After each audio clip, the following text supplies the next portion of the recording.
हमारे लिए जो आपने कही, लेकिन इन सबका श्रेय मैं सीधे तौर पर मानता हूँ जो मेरा व्यक्तित्व है, जिसके बारे में आप लोगों ने चर्चा की।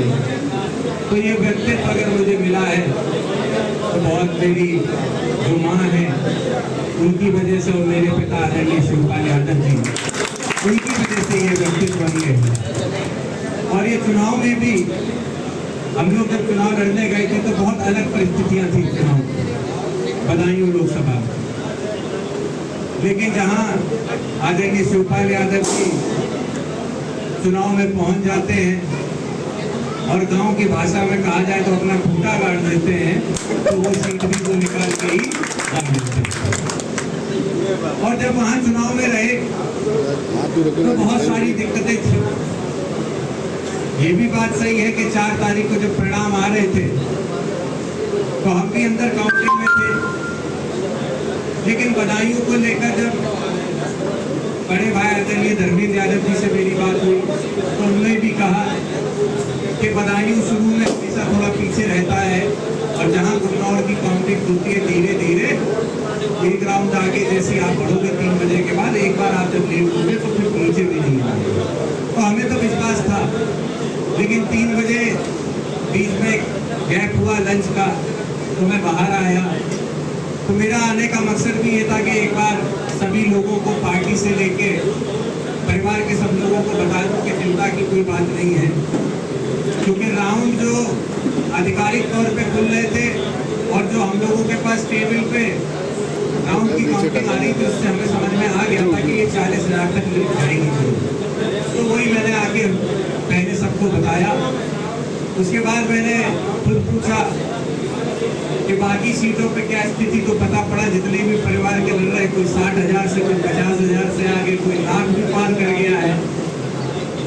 तो हम लोगों को लगा थोड़ा सा, लेकिन बदायूं का भी हमेशा से सहयोग रहा है, आशीर्वाद रहा है। कहाँ नेताजी कभी चुनाव लड़े थे उस समय से लेके आज दूसरी पीढ़ी वहाँ चुनाव लड़ने पहुंची तो हम लोगों को आशीर्वाद मिला।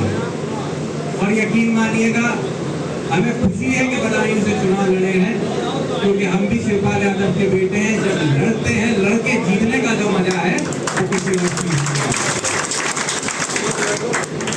वो सब सीटों पे लाखों लाख से जीत हुई, वहां भी मेहनत हुई। लेकिन जैसा मैंने कहा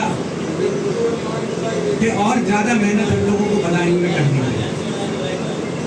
और मैं विश्वास दिलाता हूँ, आज भरतना में हूँ, ज्यादा लोग को ये बात भी नहीं पता होगी कि भरतना के भी एक व्यक्ति हैं जिनका बहुत बड़ा सहयोग रहा है इस चुनाव में, इस चुनाव को निष्पक्ष कराने में।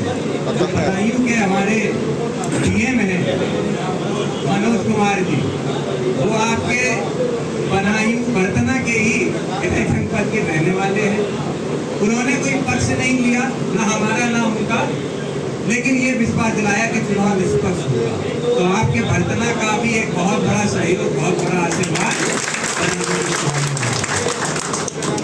और जैसा भी सबने कहा, एक बहुत बड़ी ताकत हम सबको मिली आदरणीय अखिलेश यादव जी के रूप में, जिन्होंने पीडीए जैसे नारे को, योजना को धरातल पे उतारा।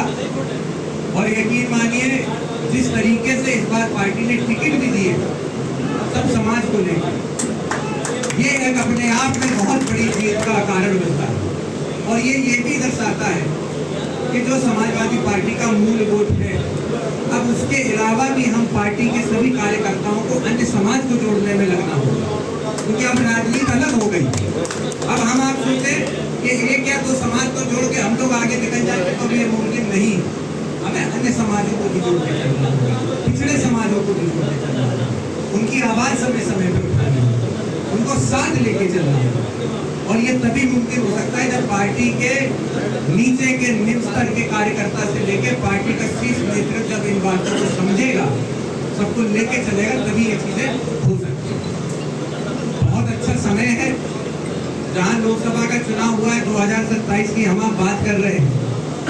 यकीन मानिए जो ताकत और जो जोश आज कार्यकर्ताओं से लेके पार्टी के सभी नेता पदाधिकारियों में है, उत्तर प्रदेश की राजनीति में मैं ये कह सकता हूँ होने वाले आने वाले समय में बड़ी बात नहीं कि 27 से पहले भी गतिविधियां बदल जाएं और आज हम कहीं ना कहीं इस सरकार को, बेईमान सरकार को गिनाने में सफल हुए, क्योंकि बहुत ज्यादा रोज लोगों के बीच में है, बेरोजगारी भी है, महंगाई भी बढ़ती चली जा रही है। हमारा पशुओं की समस्या किसी भी क्षेत्र में चले जाइए, मध्यम वर्ग के व्यापारी से लेके ऊपर तक के व्यापारियों में कहीं भी पैसा नहीं रह पाता। तो इन समस्याओं को लेकर हम लोग अब आप सबके आशीर्वाद से लोकसभा में जा रहे हैं। मैं भरोसा दिलाता हूँ पार्टी की तरफ से, हमारे नेता की तरफ से, कि आने वाले सत्र के समय में